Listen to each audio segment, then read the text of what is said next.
వచ్చిందట. కొత్త అమ్మాయిలు అటు ఒట్టికి వచ్చిందట. వస్తే అలా అప్పుడు తేలు వచ్చిందట. తేలు నటదాచిచ్చవా అన్నదట.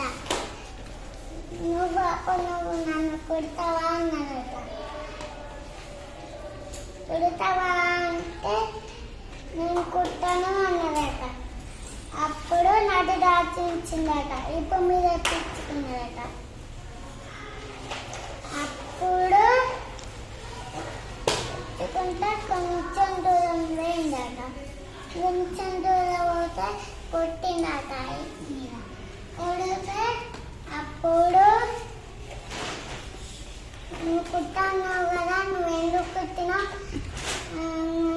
ఎందుకో కుట్టినా, ఆ చెట్ట వాళ్ళతో ఎందుకో చేయని చెయ్యదు.